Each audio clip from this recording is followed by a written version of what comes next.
falar então nessa noite, queridos, sobre como o Senhor, Ele acredita em nós, investe em nós, apesar de nós falharmos muitas e muitas vezes com Ele. E eu quero basear nessa noite a palavra num texto, um daqueles textos primorosos da palavra de Deus, num evangelho que fala muito sobre relacionamentos. Dos 4 evangelhos é o que mais fala sobre os diálogos que Jesus teve, aqueles diálogos transformadores, emblemáticos. E está no livro, não poderia ser diferente, no livro do apóstolo do amor, aquele apóstolo que mais teve um relacionamento próximo de Jesus, era o discípulo mais próximo de Jesus, que era João, irmão de Tiago. E tanto é que quando a gente lembra, os diálogos que Jesus teve com a mulher samaritana em João capítulo 4, com Nicodemos, João capítulo 3, aquela conversa que ele teve com os seus discípulos antes de ele ser preso, e então ter toda aquela questão da crucificação, toda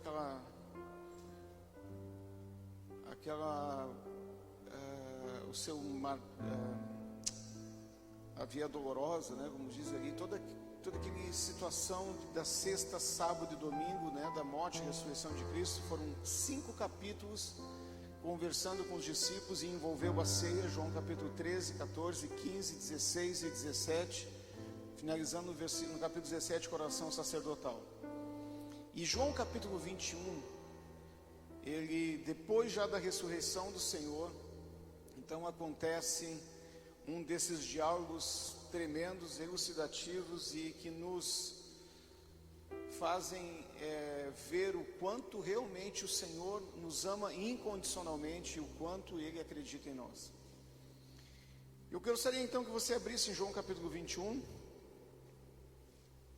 a partir do versículo 1 nós vamos ler. Enquanto isso, eu quero saudar aqueles que nos visitam. Fico muito feliz por ver o Zé Paulo e a Elaine aqui, Sejam muito bem-vindos em nome de Jesus. A Janaína e a Ana Lívia, sejam muito bem-vindas também, Os demais não estão todos da casa. A irmã já tem algumas às vezes também, que tem estado conosco.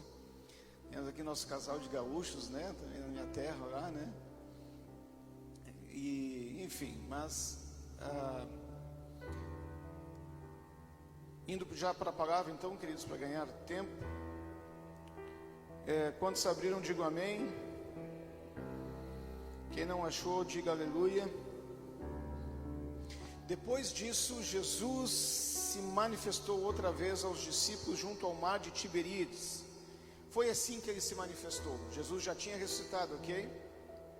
Estavam juntos Simão Pedro, Tomé, chamado Dídimo, Natanael, que era de Caná da Galileia, os filhos de Zebedeu, que é João e Tiago, e mais 2 dos seus discípulos, que não é citado os nomes.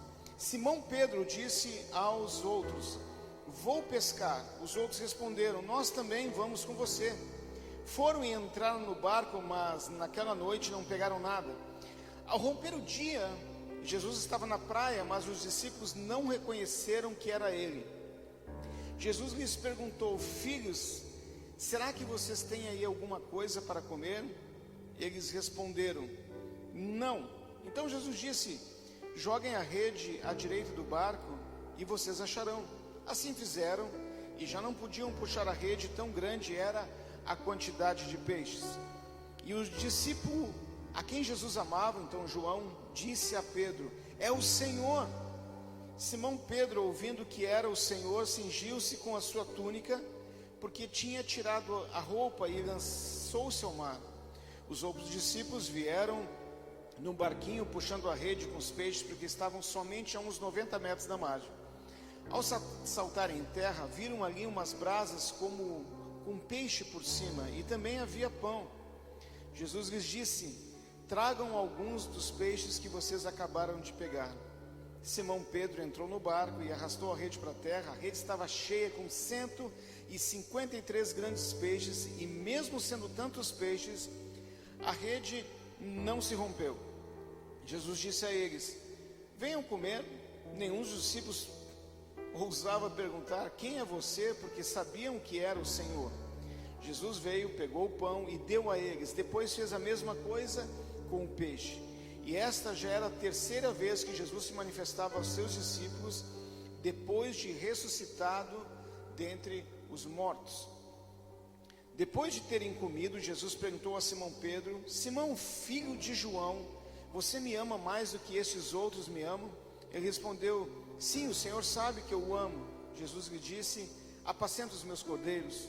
Jesus perguntou pela segunda vez: Simão, filho de João, você me ama? Ele respondeu: sim, o Senhor sabe que eu o amo. Jesus lhe disse: pastorei as minhas ovelhas.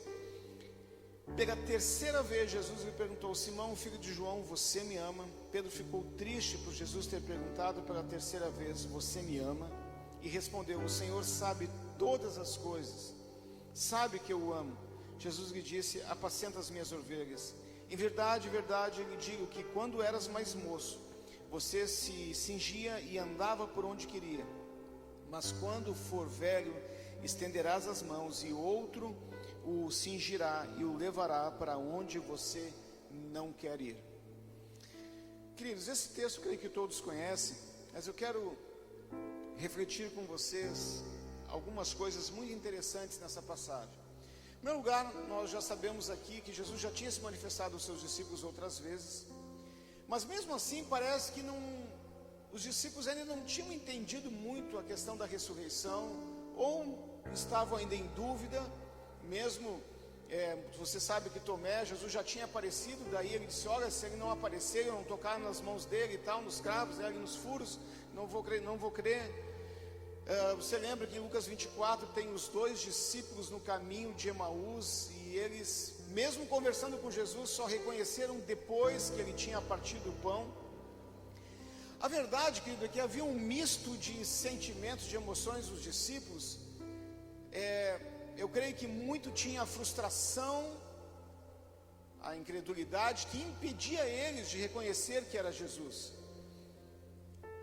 Você observa e você vai lembrar que desses 7 discípulos que falam aqui, 5 estão nomeados. Eles tiveram experiências muito interessantes com o Senhor Jesus. O próprio Pedro, Tiago e João, né? Musiquinha, Pedro, Tiago e João no barquinho, os 3 discípulos mais próximos de Cristo.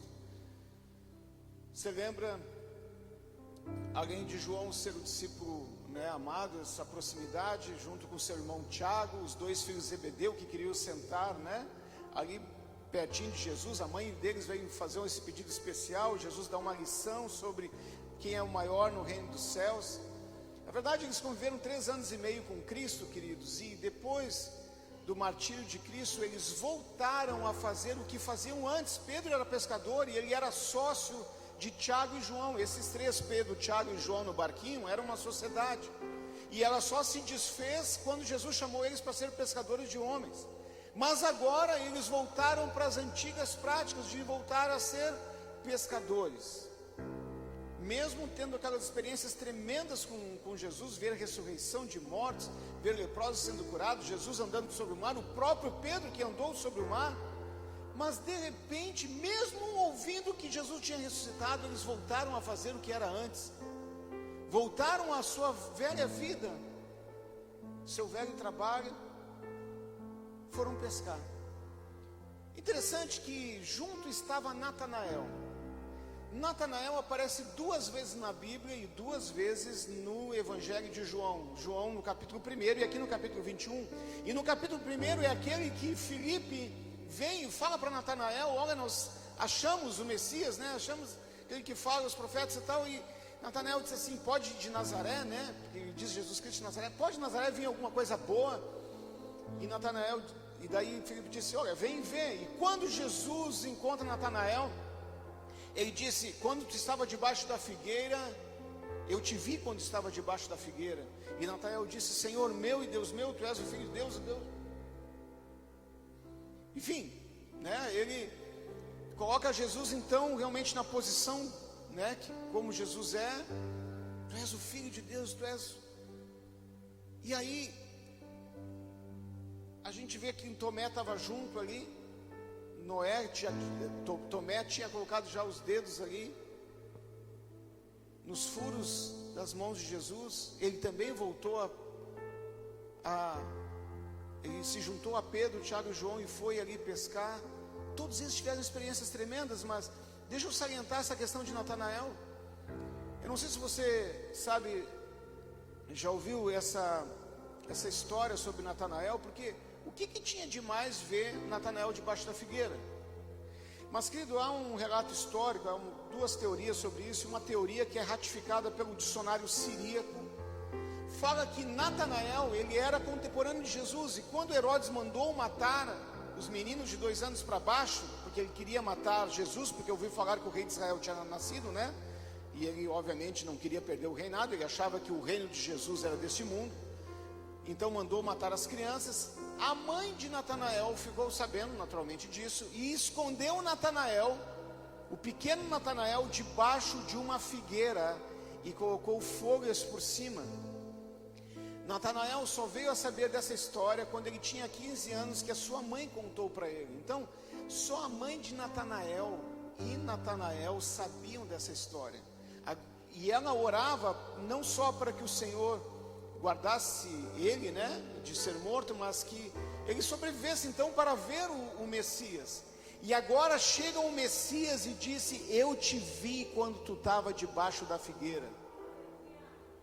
Jesus a cuidava, ele sabia que ele estava diante não apenas de um homem de Nazaré, ele estava diante do Filho de Deus, ele estava diante daquele que guardou ele de ser morto. E quando Jesus toca num segredo que só ele e a mãe dele sabia, então ele disse: tu és o Filho de Deus. E este Natanael que teve essa experiência voltou, foi pescar com os outros. Mas o que aconteceu com eles? Você consegue imaginar, querido, que sentimento passava neles para esses homens, depois de ter todas essas experiências pessoais com Cristo e ver todos aqueles milagres, voltarem a pescar, desistirem do seu chamado?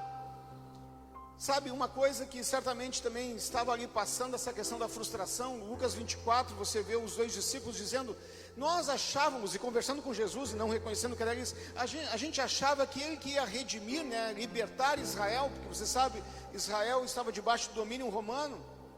Eles tinham essa ideia que Jesus ia puxar o tapete dos romanos. Tanto que mesmo depois disso aqui, quando Jesus estava já para ascender aos céus, e ele disse: enviarei, né, sobre vós o Espírito, né, sereis minhas testemunhas e tal. Eles perguntaram: Senhor, vai ser neste tempo que tu vai restaurar o reino a Israel? Então eles tinham essa ideia fixa, que Jesus ia restaurar o reino a Israel. E quando eles viram que Jesus não destruiu os soldados quando vieram prender ele, alguns dizem que Judas fez toda aquela traição, traiu Jesus, porque ele imaginava o seguinte: quando ele for preso, ele vai mostrar o poder dele e ele vai tomar o reino mesmo aqui, e aí vai acabar com o poderio dos romanos. Quando ele viu que Jesus não fez nada, Jesus, você sabe, né? Jesus, quando foi preso lá em João, ali depois a partir de João 18, naquela situação que ele foi preso, quando ele disse que ele era, né?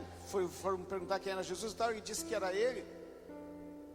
Os soldados caíram. Talvez naquele momento Judas pensou: é agora eles vão ficar caídos, agora ele vai tomar conta, e não fez nada. Ele até restaurou a orelha de Malco, porque Pedro tinha cortado a orelha. Então, queridos, eles caíram na realidade e viram que Jesus não era aquele que ele achava que era, o cara que ia realmente libertar Israel da escravidão. Então eles estavam ali frustrados, e Pedro tinha um motivo ainda mais, querido, para voltar à sua velha vida, voltar a fazer o que fazia antes, a voltar a pescar, porque ele tinha negado Jesus. Pedro estava acabado. Pedro, você sabe, a palavra diz que ele chorou amargamente. O Pedro, que era aquele que tinha dito: Senhor, se todos se escandalizar em ti, eu não vou me escandalizar em ti, eu daria minha vida por ti, morreria por ti. E horas depois dessa declaração, horas depois da ceia que eles tiveram, Pedro nega Jesus e foge. foge, né? E depois ainda nega Jesus. Então, Pedro estava desacorçoado. Pedro, eu acho que estava louco de vergonha de ter que encarar Jesus, mesmo sabendo que Jesus tinha ressuscitado. Mas o que a gente vê nessa passagem, queridos? Que quando eles vão pescar, nós lemos aqui juntos, eles pescam a noite inteira e não pegam nada. Lembro que a mesma situação lá da primeira vez, eles pescaram a noite inteira e não pegaram nada. E Jesus disse: olha, fazem-se ao largo e lancem a rede. E quando eles pegaram, e quando eles puxaram a rede, tinha muito peixe que quase o barco deles e o outro barco que chamaram para ajudar foi a pique. Então Jesus estava de novo fazendo um recomeço com eles. Jesus estava dando uma nova chance, o mesmo milagre, mostrando: vocês precisam de mim. Vocês estão vendo que é eu que faço esse milagre. Eu posso mudar a história, a vida de vocês. Eu posso mudar a realidade de vocês. Eles não tinham pegado nada. E quando Jesus pergunta para eles: vocês têm aí alguma coisa de comer? Ele chama eles de filhos. Filhos, tendes aí alguma coisa de comer?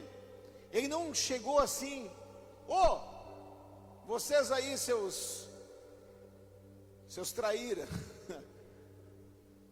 Viu? Você está vendo? Agora aí, ó.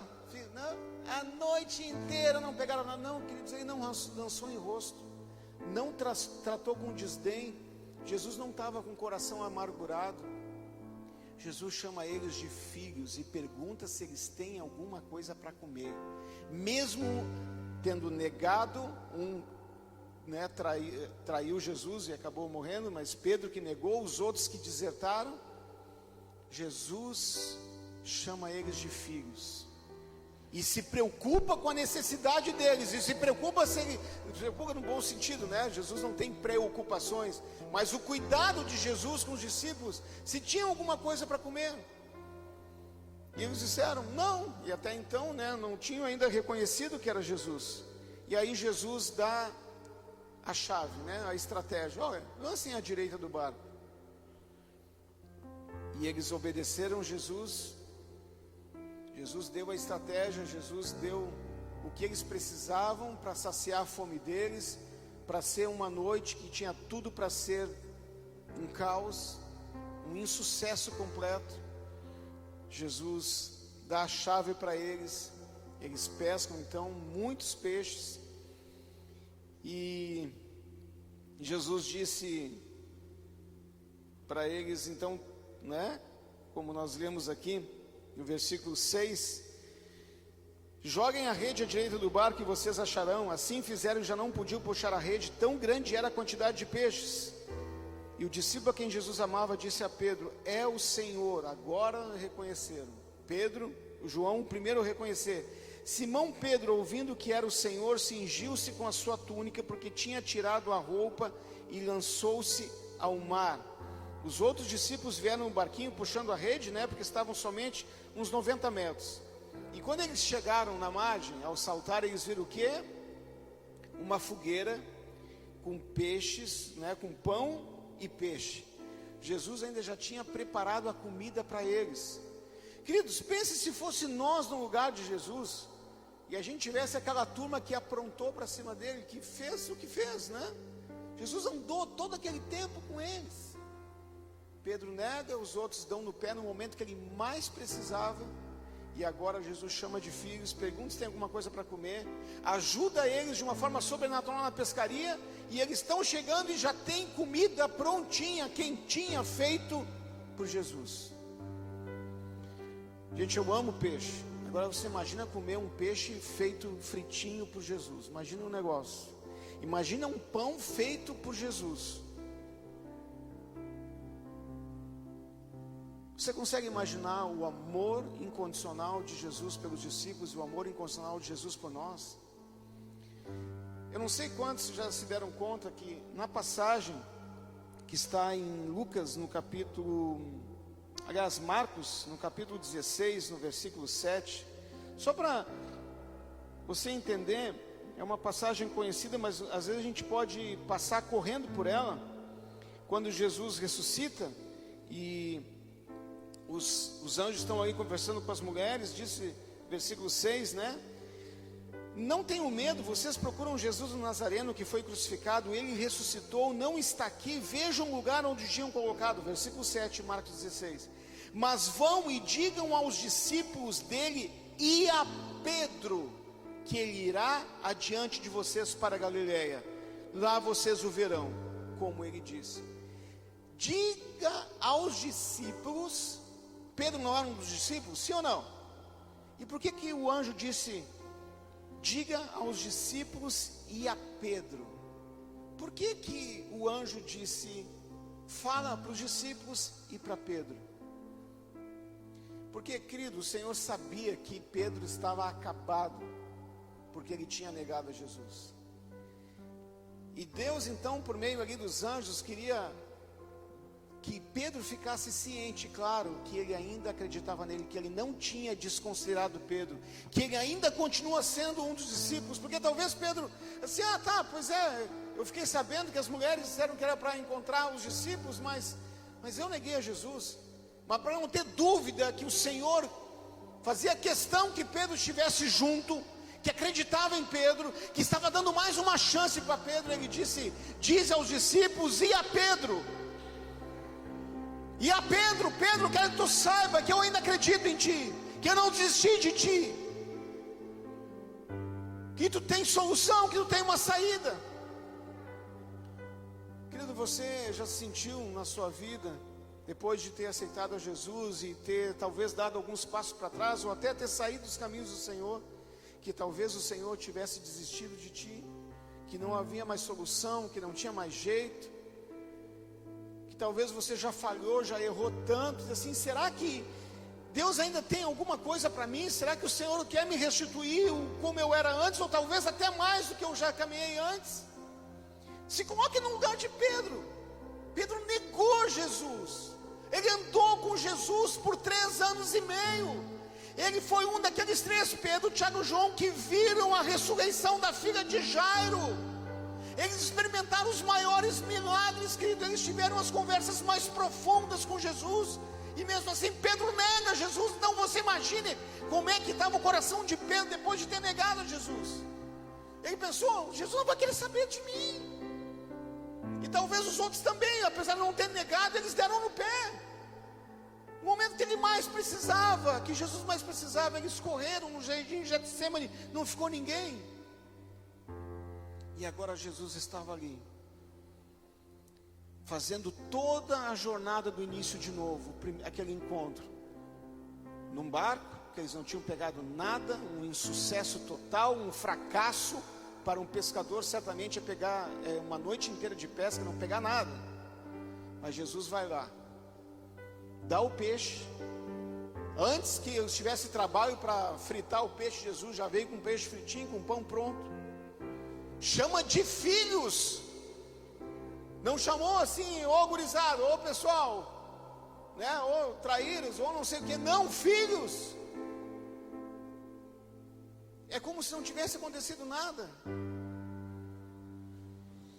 Sabe, queridos, aí eu vejo assim, tanto uma lição de amor do Senhor pelos discípulos, que é, assim como Ele nos ama, como também nos leva a ver como nós devemos agir com as pessoas que que de alguma forma fazem coisas terríveis contra nós. Pessoas que talvez, que no momento que você mais precisava, te abandonaram. Pessoas que você ajudou, mas no momento mais difícil da tua vida viraram as costas. O Senhor chamou eles de filhos e pergunta se eles tinham coisa para comer, e ainda deu comida para eles. Você consegue imaginar o amor incondicional de Deus? Por isso que a Bíblia diz do amor que excede todo entendimento. Querido, não tem como a gente entender um amor como esse. Não tem como a gente entender um amor como esse. Mas Ele nos amou dessa forma. Agora, a cereja do bolo desse amor incondicional por nós, em que Ele acredita em nós, é quando ele então chama Pedro à parte, já tinham comido, né? Chama Pedro à parte e assim, Pedro, né? Vamos ter um tete a tete agora. Eu fico imaginando Pedro cabisbaixo, andando com Jesus. E Jesus, na primeira pergunta, ele disse: Simão, filho de João, tu amas mais do que estes outros? Porque em João 13, quando você vê Jesus ali na ceia, e Pedro, né, dizendo: olha, se todos se escandalizarem em ti, eu não vou me escandalizar, por ti daria a minha própria vida, e todos disseram também: eu daria a minha própria vida por ti. Pedro, ele se achava, né? Eu vi um pregador dizendo isso, né, que quando Jesus perguntou isso, exatamente ele foi bem nessa questão de Pedro, assim: Pedro, em outras palavras, né, você ainda se acha o cara? Porque eu achava que era o cara, né? Não, todo mundo pode te abandonar, pode esquecer de ti, mas eu não. É como se ele perguntasse: Pedro, tu ainda te acha? Jesus pergunta então, né, com a palavra no grego agapau, ágape, né? Daí vem a palavra amor incondicional, né? Quem fez o curso de integração já sabe, né? Quando a gente define essa palavra no grego, amor incondicional. Então, Jesus estava perguntando para Pedro: Pedro, tu me amas incondicionalmente, mais do que esses outros? E Pedro não responde com ágape, porque ele sabia que não podia responder com ágape. Recém ele tinha negado Jesus. Ele disse, aqui nas nossas traduções é sempre traduzido por tu me amas, e Pedro diz o quê? Senhor, tu sabes que eu te amo. Mas no original é a palavra filéu, daí vem a palavra filantropia. É um amor de amizade, um amor de pai e filho, um amor de amigos. Ele diz assim, é como se você perguntasse assim: Pedro, tu me amas incondicionalmente? Pedro responde: Senhor, tu sabes que eu gosto de ti.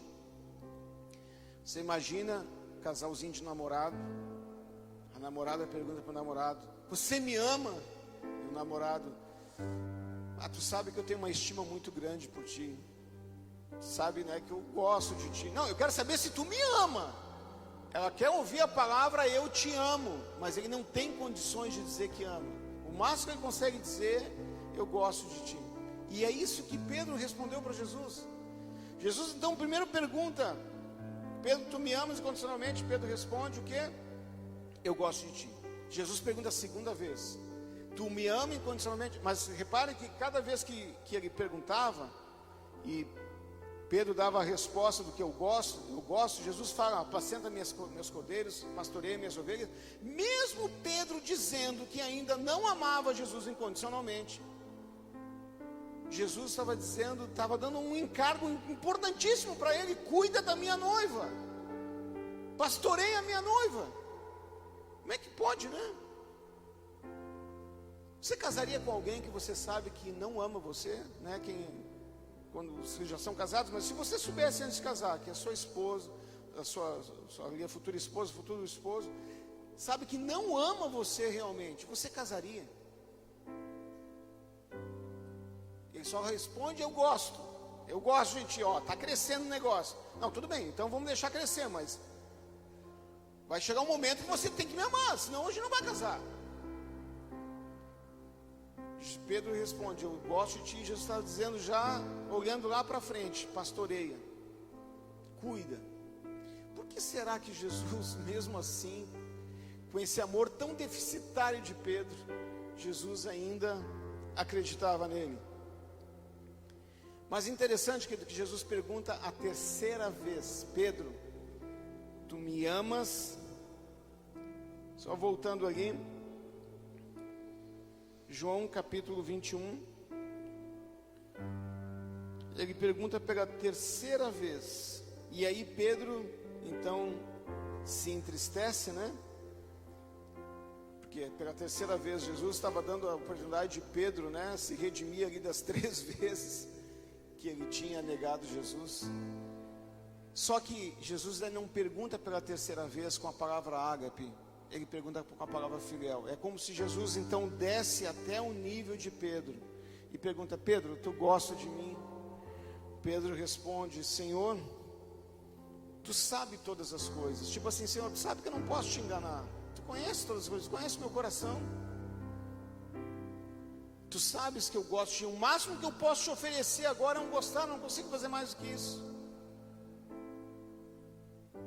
Sabe, queridos, nós podemos fazer muitas coisas para Jesus. A gente pode estar se envolvido até com muita coisa na igreja, visitando pessoas, orando por pessoas, fazendo a obra de Deus e mesmo assim não amar o Senhor de uma forma incondicional. Acho que a pergunta que o Senhor talvez esteja fazendo para cada um de nós, querido, nessa noite: você me ama? Você me ama incondicionalmente? Como é que nós demonstramos que nós amamos Jesus? João capítulo 14, o Senhor diz: aquele que me ama guarda os meus mandamentos. Querido, cada vez que eu peco, eu estou demonstrando que o meu amor por Jesus é muito frágil. Eu posso fazer muitas coisas para Ele, sabe? A igreja de Éfeso, quando você lê em Apocalipse 2, diz: eu conheço as tuas obras, conheço o teu labor e a tua perseverança, mas tenho contra ti que deixaste, abandonaste o teu primeiro amor. Esse amor incondicional. Lembra-te de onde caíste. Eu por muito tempo achava que se lembre de onde caíste, até a gente usa assim, ó, para mostrar que a pessoa, qual é o pecado que fez a pessoa cair, não é verdade? Vocês já pensaram nisso? Lembra-te de onde caíste? Eu caí ali, eu perdi o meu amor, né? O amor se esvaiu quando eu, né, ali abandonei o Senhor e tal, e cometi esse pecado. Mas uma vez eu ouvi sobre essa passagem, eu nunca tinha ouvido isso antes. Lembra-te de onde você estava quando caiu. Lembra daquele amor que você tinha quando caiu. Lembra daquela devoção, lembra daquela intimidade que você tinha comigo. É desse lugar, lembra de onde você caiu. E volta a me amar. Volta a se relacionar comigo incondicionalmente. Independente do que aconteça, independente das circunstâncias, são favoráveis ou não, volta ao primeiro amor. Porque, querido, o Senhor não precisa mais provar o seu amor para conosco, amém? Ele morreu no nosso lugar de uma forma cruel. Não precisava ter feito isso, mas Ele nos amou incondicionalmente primeiro. E agora Ele pergunta para nós: você me ama incondicionalmente? Quantas e quantas vezes que no meu andar com Jesus eu dei passos para trás e demonstrei pelas minhas atitudes que eu não amava o Senhor incondicionalmente. Se a gente soubesse, né, eu gosto de fazer essa pergunta, mas é uma pergunta que serve para mim e para cada um. Se você soubesse que não existisse céu e inferno, você continuaria a servir Jesus? Você continuaria a vir aqui nos cultos de domingo? Sabe, queridos, nós precisamos muitas vezes nos questionar qual a nossa motivação para servir ao Senhor. Quando nós declaramos palavras, né, bonitas nas músicas, quanto nosso coração está naquilo? Nós realmente amamos o Senhor? Você sabe aquela história que foi num país lá no Oriente, não tenho certeza qual, mas era um país assim que eles precisavam se reunir a portas fechadas, porque é proibido o cristianismo, é proibido cultuar a Deus. Então, onde eu saiba, foi naquela região. E entraram uns caras de metralhadora. Então, como eles estivessem no subterrâneo, e entraram uns caras de metralhadora e disseram assim: quem vai continuar aqui adorando esse Deus, adorando a Jesus e tal, venham para cá, e os que não venham para cá, porque os que querem continuar servindo a Deus aí, servindo a Jesus, tendo Jesus como, né, Deus de vocês vão ser fuzilados, vão ser metralhados e tal. E aí o pastor e mais algumas pessoas ficaram firmes, dizendo: eu estou, em outras palavras, né, eu estou pronto a ser fuzilado, mas eu vou continuar servindo a Jesus. E uma boa parte da igreja, tipo assim: não, eu não vou continuar servindo porque eu ainda amo mais a minha vida do que morrer por Jesus. Sabe o que aconteceu? É uma história interessante isso. Esses soldados parece que até eram cristãos e eles estavam apenas fazendo um teste assim. Daí chegaram assim: pastor, Esses que ficaram contigo é a tua igreja, tá? Porque esse resto aqui na verdade é tudo falso, ou é tudo, né? Não são cristãos verdadeiros ou que realmente estão dispostos, se precisarem, a morrer por Jesus. Amado, se alguém entrasse com metralhadora aqui, se um traficante entrasse aqui com uma metralhadora, porque ele está perdendo muitos dos seus funcionários lá para o reino de Deus, e dissesse: se vocês continuarem, eu vou dar uma chance aqui, vocês vão continuar ou não? Se eu continuar servindo a esse Jesus, eu vou metralhar vocês. Amados, quantos de nós tá ali os nossos filhos aqui, nós continuaríamos, querido, declarando que ainda nós amamos Jesus? Se nós amarmos mais a nossa vida, sabe por que Jesus, mesmo Pedro dizendo que, eu creio nisso, querido, por que Jesus, mesmo Pedro dizendo que ainda estava numa condição, é como se Pedro dissesse assim: Jesus, deixa eu usar aqui as minhas palavras, Jesus, talvez eu ainda te negue, se eu for confrontado com a minha vida, em perder ou ganhar. Porque ele disse: eu não te amo incondicionalmente. Pedro respondeu para Jesus que não amava Jesus ainda incondicionalmente. Pedro foi muito sincero com Jesus. E guarde isso, querido, que eu estou dizendo. Pedro foi muito sincero com Jesus. Ele disse: Jesus, tu sabe que eu ainda não te amo incondicionalmente. Tu sabes disso. Mas eu creio exatamente isso. Jesus viu a sinceridade de Pedro quando ele confessou isso. Querido, nós temos a sinceridade, a honestidade de chegar a Jesus e dizer: Jesus, eu ainda não te amo incondicionalmente. Eu não te amo como eu deveria amar. Sabe, querido, às vezes nós podemos ter assim, a gente pode vir nas reuniões, nos cultos, a gente pode levantar as mãos, a gente pode chorar, a gente pode até sapatear, querido, a gente pode ver anjo, a gente pode montar nas asas dos querubins, e mesmo assim, a gente não amar ainda o Senhor incondicionalmente. Nós podemos fazer tantas coisas para Deus, mas é trabalho, obra, querido, e o Senhor talvez está dizendo: volta ao primeiro amor. Volta ao primeiro amor.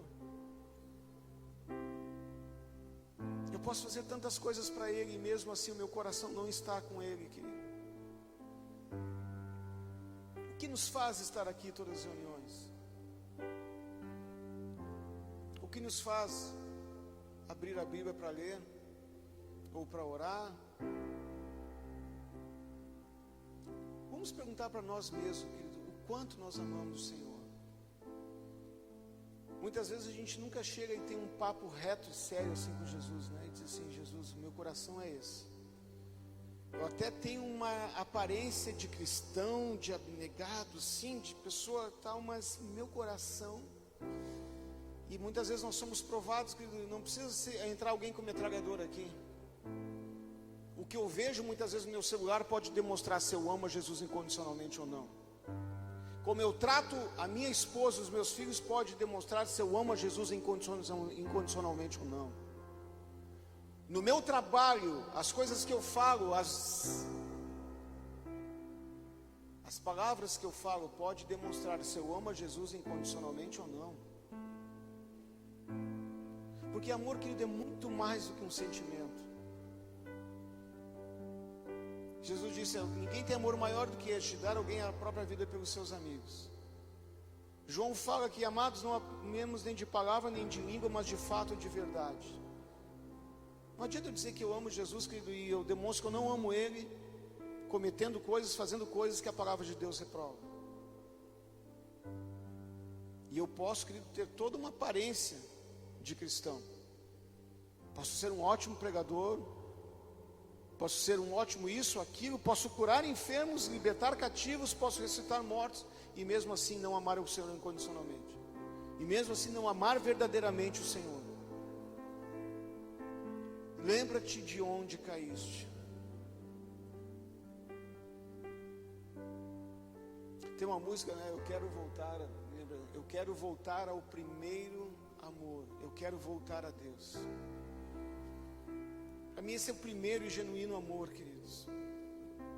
Não depende de circunstâncias. Muitos demonstram que não amam o Senhor quando estão em situações difíceis. Murmuram, se queixam, põem a culpa na esposa, no esposo, no cachorro, no gato, no governo, mas não assumem seus próprios erros, e as próprias coisas estão correndo como consequências, muitas vezes, das suas atitudes. Pedro foi sincero: Senhor, eu não te amo verdadeiramente. Não te amo dessa forma. Mas Jesus, quando Pedro falou isso aí, querido, Jesus conhece o coração. Ele sabia que um dia Pedro ia amar ele incondicionalmente, porque ele diz no outro versículo: antes tu te cingia a ti mesmo. Tipo assim, Pedro, até agora, ou antes, quando tu era moço, alguém diz que não é questão apenas de idade, mas questão de maturidade, tu te cingia a ti mesmo. Tipo assim, ó, tu fazia o que tu queria, tu que mandava na tua vida, mas vai ter um momento que tu vai estender as tuas mãos e outro vai te cingir. E a gente sabe, né, Jesus já está mostrando a maneira como ele ia morrer. Pedro morreu crucificado, e morreu, e quis morrer, e morreu assim de cabeça para baixo, porque ele não se achou digno de morrer que nem Jesus. O cara que negou, chegou na sua morte e mostrou que realmente amava Jesus incondicionalmente. Mas por que Jesus falou aquilo naquela hora, querido? Já de forma profética. Ele sabia que Pedro ia amar ele incondicionalmente. E eu creio que claro que Jesus sabia o futuro, mas Jesus viu essa sinceridade, dizer: Jesus, meu amor é frágil, meu amor é frágil, meu amor balança. É como se ele dissesse: me ajuda, Jesus, tu sabe todas as coisas, tu sabe que eu gosto de ti. Cara, muita gente, quando confrontado por Jesus numa hora daquela, ia dizer: Jesus, não, eu te amo. Talvez você está com medo, mas Pedro sabia que não tinha como esconder de Jesus. E muitas vezes, querido, nós achamos que nós podemos esconder algo do Senhor.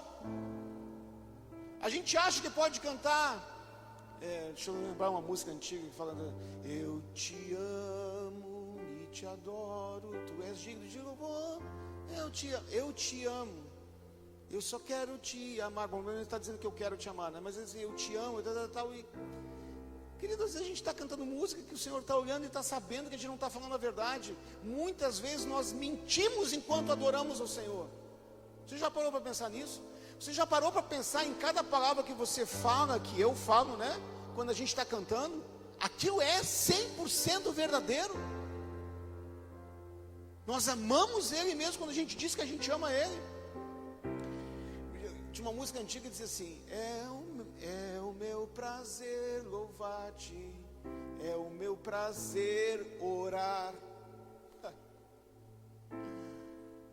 Pá, queridos, quanta mentira já foi cantada e é cantada em músicas. Mas a gente acha que a gente tem que estar cantando aquela música, porque a gente vai dizer: pastor, eu estou cantando de forma profética. Tá bom, não vamos entrar em detalhe, não vamos julgar. Eu já cantei muitas vezes de forma profética, e muitas vezes eu canto de forma profética. Estou assumindo o meu erro, tá? Sem pensar que é profético, mas estou cantando, e se eu vou ver, cara, aquilo ali não é 100%. Amados, lembra quando a gente falou na outra ministração? Quando é que Jacó começou a ser mudado? Quando ele disse o nome dele, em outras palavras, dizendo assim: eu sou o enganador. Que é o nome de Jacó, né? Que quer dizer: eu sou enganador, usurpador. Eu sou usurpador. Lembra quando a gente falou de Saul e Davi? Gente, Davi cometeu pecados muito piores que Saul, não é verdade? Davi matou e adulterou, matou o cara que era marido da mulher que ele adulterou. Saul deixou de matar o rei Agag dos amalequitas e separou o melhor das ovelhas para sacrificar a Deus. Mas qual foi o pior pecado diante de Deus? Quem é que foi rejeitado, Davi ou Saul? Saul, porque Saul ficou argumentando quando ele foi confrontado por Samuel. Ele só disse assim: pequei, agora honra-me diante dos anciãos de Israel e do povo. Em outras palavras, eu fiquei mal agora nessa situação, né? Saul estava preocupado com a honra dele, não estava preocupado. Saul não amava o Senhor. Davi amava o Senhor, porque quando ele foi confrontado, ele não argumentou, não botou a culpa no povo, porque Saul disse assim, o povo se lançou, né? O povo se lançou sobre o despojo, mas a Bíblia diz nos versículos antes, que Saul e o povo pegou o melhor das ovelhas. Mas quando ele foi confrontado, você já foi confrontado alguma vez, que você tentou assim, dar torcer assim a coisa para não parecer que você era culpado naquela situação? Foi isso que Saul fez. Ele disse pequei. Aí é aquela história, a diferença entre remorso e arrependimento. Todo arrependimento tem remorso, mas nem todo remorso tem arrependimento. O remorso de Saul foi porque ele viu que fez uma cacaca. Então ele se preocupa com o que ele vai perder. Se eu sirvo ao Senhor por medo do inferno, querido, eu não amo o Senhor. É só medo mesmo. Agora, se eu amo o Senhor porque Ele me amou primeiro, que Ele morreu no meu lugar, se eu estou disposto até a morrer por Ele, se a minha vida traduz pelas minhas atitudes que eu obedeço a Ele, então eu amo o Senhor verdadeiramente. Mas talvez muitos, querido, talvez a maioria da igreja do Senhor não ama o Senhor incondicionalmente. Mas então, sejamos como Pedro. Senhor, eu não te amo ainda. Ainda não te amo. Tu sabes, não adianta eu te enganar. Mas é como dissesse, me ajuda a te amar incondicionalmente. Sejamos sinceros, queridos. Sejamos como Jacó, que disse o nome. Quando a gente confessa o que a gente é, quando a gente diz, o Senhor então nos muda, nos transforma, e esse gostar vira um amar. Ele pôde olhar para Pedro e Pedro, um dia tu vai me amar incondicionalmente, um dia tu vai morrer, inclusive como eu morri. Nós, querido, nós somos falhos. Eu sou muito falho. Sou cheio de defeitos. Minha esposa que sabe. Meus filhos também, ainda são pequenos, mas eles já veem meus defeitos. Mas eu preciso ser sincero com ela, com eles, mas principalmente com Ele. É aí que o Senhor pode me mudar. Enquanto eu vestia o meu fardamento de Naamã, minhas estrelinhas de general, e não abrir para mostrar a lepra que tem aqui dentro, o Senhor não tem como me curar dessa lepra. É só quando eu tiro a capa. É só quando eu tiro a aparência, querido. Lembra das folhas de figueira lá de Adão e Eva?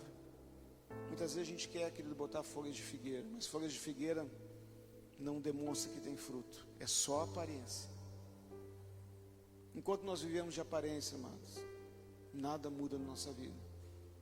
Mas é quando a gente se arrepende, confessa, e muitas vezes isso vai envolver um líder, né, um pastor, uma pastora, alguém que está ali para nos ajudar, não para apontar o dedo. E querido, o que eu estou falando aqui não é para apontar o dedo para ninguém, porque eu sou o primeiro a me encaixar nisso que eu estou dizendo.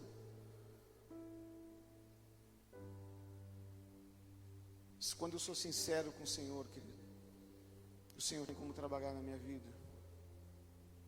Tem como eu voltar daquele lugar da onde eu caí e viver o primeiro amor. Um amor genuíno, um amor verdadeiro. Independente do que aconteça. Amá-lo acima de todas as coisas. Vamos colocar de pé em nome de Jesus. Este momento que nós celebramos, que nós ceamos, demonstra este amor do Senhor por nós.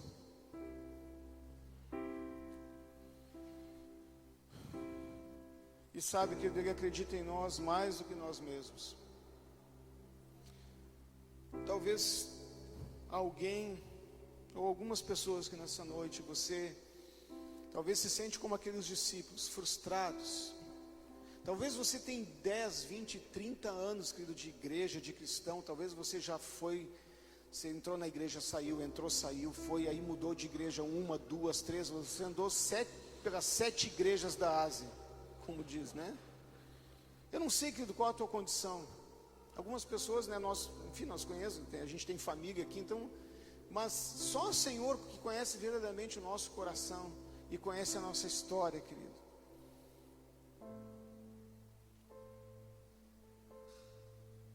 Ele nos conhece.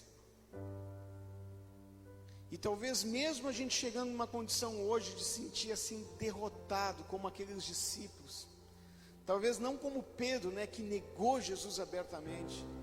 Talvez você já falou coisas fortes para Deus, querido, que talvez alguém até imaginou que não tenha mais perdão. Eu já sofri com isso, querido. Eu já fiquei mais de um ano inteiro achando que eu tinha blasfemado contra o Espírito Santo. Achei que eu não tinha mais perdão.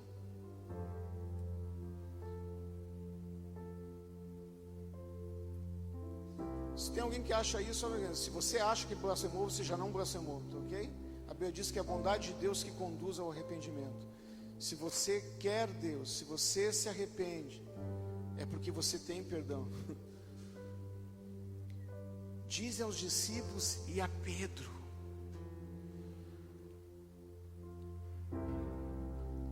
Diz aos discípulos e ao Samuel. Diz aos discípulos e ao Kleber. Diz aos discípulos e ao Cassiano. Diz aos discípulos e ao Jean. Diz aos discípulos e a Fábio. Diz aos discípulos e ao Robson. Diz aos discípulos e a cada um de nós, querido.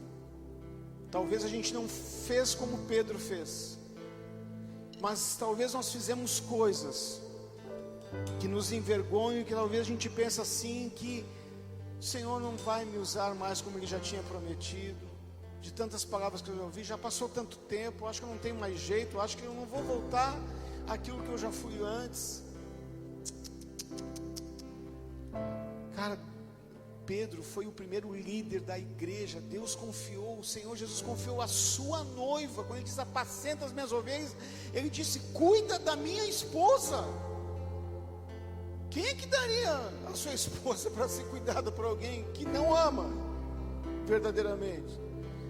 Mas o Senhor Jesus estava vendo lá na frente.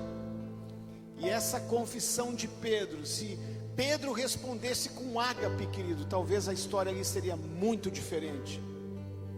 Mas Pedro respondeu com filéu, dizendo: Jesus, tu sabes que eu não te amo dessa forma. Aleluia. Ele nos ama. Ele nos ama, querido. Ele nos ama demais. Ele nos ama demais. Ele nos ama demais. Ele te ama demais.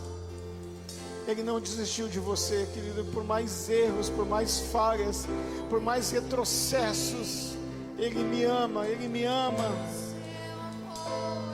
Ele me ama, Ele me ama, Ele te ama. Renda-se ao amor dEle nessa noite.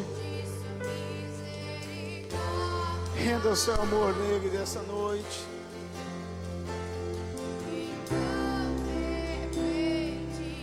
Obrigado pelo teu amor, papai. Obrigado pelo teu amor, Senhor.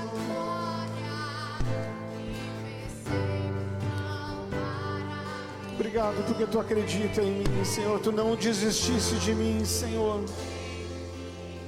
Mesmo eu tendo retrocedido tantas vezes. Obrigado, Jesus.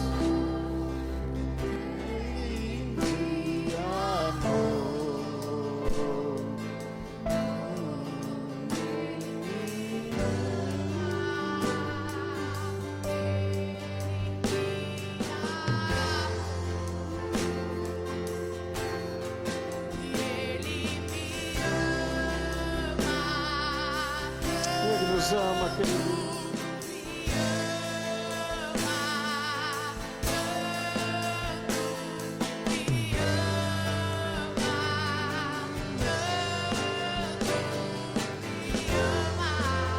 Esse amor foi demonstrado naquela cruz do Calvário de forma inconfundível, para não deixar qualquer dúvida.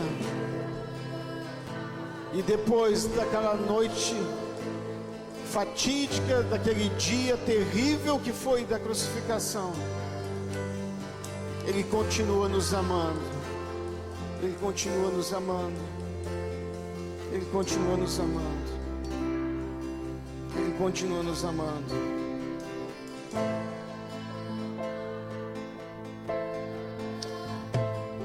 Talvez há alguém aqui nessa noite que talvez como os discípulos você saiu da posição que você tinha junto ao Senhor. Talvez você retrocedeu, você parou a sua caminhada com Cristo, e talvez, querido, você se afastou para muito longe dele. Se nessa noite há alguém que quer fazer uma nova aliança de amor com Jesus, talvez você nunca fez talvez essa aliança, talvez é a primeira vez que você está ouvindo isso nessa noite, e você quer ter essa aliança de amor com Jesus, para Ele ser realmente o teu amo, o teu dono, o teu Senhor, o teu Salvador. Se você reconhece que Ele morreu na cruz para te salvar, para me salvar, para nos salvar, nos libertar do pecado e para nos conduzir para o seu reino, nos conduzir para a sua família, nos conduzir para os seus braços. Se há alguém nessa noite que você quer tomar essa posição de fazer uma aliança de amor com Jesus e tê-lo como o único Senhor da sua vida, com isso você vai dizer: eu quero amar Jesus com um amor genuíno, um amor verdadeiro. Eu já até o amei, ou talvez nunca o amei, mas eu quero amá-lo. Eu quero me render a Ele, eu quero que Ele governe a minha vida. Não quero ser como Pedro, como antes, que ele governava, mas teve um momento que Jesus disse: agora você vai ser governado por esse amor a mim. Se há alguém nessa noite, eu quero que onde você estiver, você levante a sua mão, dizendo: eu quero ter essa aliança de amor com Jesus, ou eu quero retornar a essa aliança de amor com Jesus. Eu quero me render a Ele, eu quero servir a Ele, eu quero que Ele seja o único Senhor e Salvador da minha vida. Se há alguém nessa noite, nessa condição, ao mesmo tempo que você levante a mão, já venha para frente com a mão levantada. Nós queremos orar com você. Se há alguém, isso é uma decisão, querido, sua. Isso aqui não é uma coisa indutiva. Ninguém deve fazer isso constrangido. Mas se você está nessa condição, faça isso nessa noite. Faça isso nessa noite. Aleluia. Glória a Deus. Glória a Deus. Glória a Deus. Há mais alguém? Há mais alguém? Você quer se render a esse amor? Se render a Ele totalmente? Você quer tomar essa posição por aquele que deu a sua própria vida por amor a nós?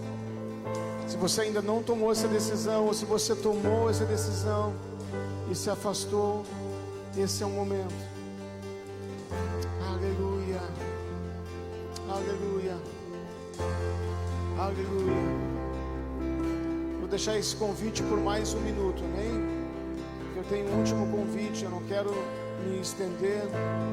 Se há mais alguém, a Bíblia diz: hoje, se ouvides a sua voz, não endureçais o vosso coração. Se ouvides a sua voz, um compromisso com aquele que nos amou, um compromisso de amor a Ele. Aleluia. E Ele nos ajuda, querido. Ele nos ajuda. Aleluia. Aleluia.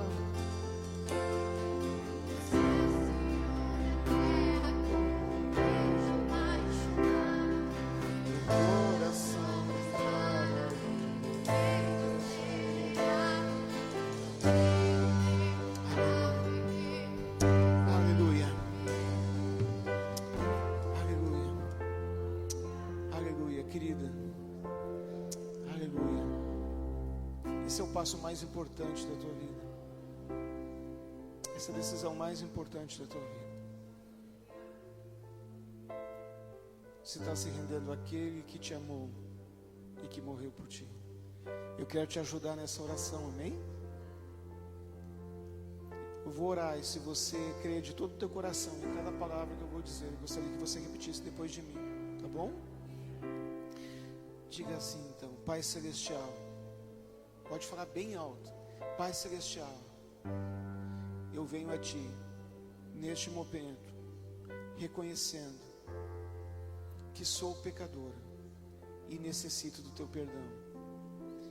Por isso, neste momento, eu reconheço e recebo a Jesus Cristo, teu Filho, como único Salvador e Senhor da minha vida.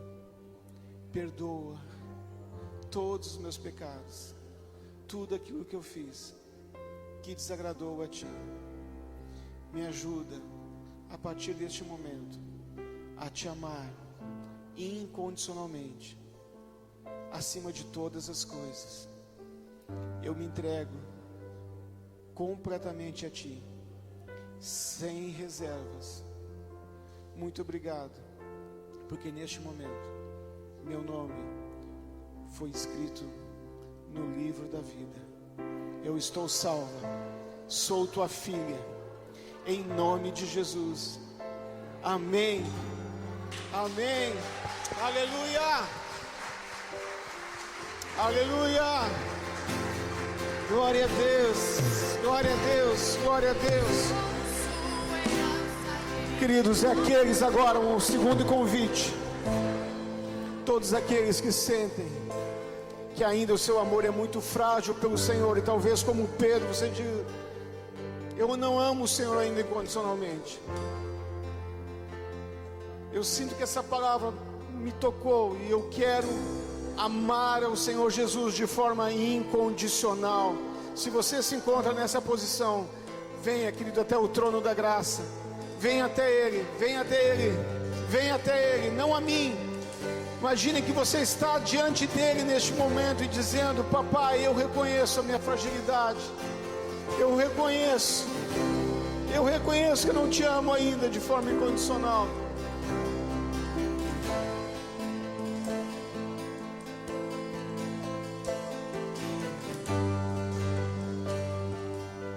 Eu tive meu momento hoje com o Senhor, querido. Eu falei sobre isso com Ele. Eu reconheci que eu não amo Ele de forma incondicional. Infelizmente,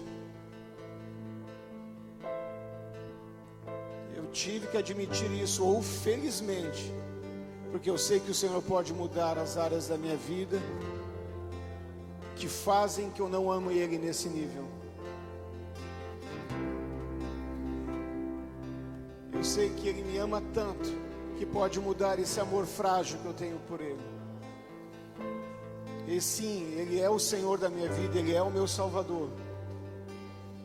Mas eu preciso reconhecer a minha falha no meu amor por Ele. Eu nunca mais quero voltar a amar Ele pela metade, a dizer que eu gosto dEle. Eu quero amá-lo incondicionalmente. Por isso eu gostaria que você repetisse comigo. Vai ser a minha oração e eu quero te ajudar a orar também dessa forma, amém? Então, você pode dizer assim: amado Pai Celestial, eu venho a Ti reconhecendo a fragilidade do meu amor para contigo. Eu reconheço que eu ainda não Te amo incondicionalmente, mas eu creio no Teu amor por mim, para me ajudar a mudar o meu coração, de forma a Te amar incondicionalmente, com amor ágape, o amor ao ponto de morrer por Ti. Por isso, eu Te peço, Pai, em nome de Jesus, muda, transforma completamente a minha vida, o meu coração, em todas as áreas que as minhas atitudes demonstram que eu não tenho Te amado incondicionalmente, porque eu creio que chegará um dia, e eu creio, declaro que será muito breve, que eu Te amarei nesse nível de amor incondicional, e esse amor exalará para tantas pessoas, e elas verão o Teu amor em mim, através de mim, serão alcançadas, porque esse amor será como um furacão, será mais que transbordante. Em nome de Jesus, em nome de Jesus, em nome de Jesus, eu te peço que me perdoe, Senhor, por não ter te amado dessa forma incondicional, por tantas vezes não demonstrar na minha vida esse amor incondicional, mas eu, pela fé, já me vejo nesse nível de amor, genuíno, verdadeiro, profundo, esse primeiro amor que eu quero, Senhor, e te peço que eu sempre tenha na minha vida por ti, em nome de Jesus. Amém, amém, aleluia, aplauda Ele. Somos sua herança e Ele é o nosso galardão. Aleluia. Seu olhar de graça nos atrai a redenção. Que a graça é um oceano, estamos afogando. Pode sentar, amados, aleluia.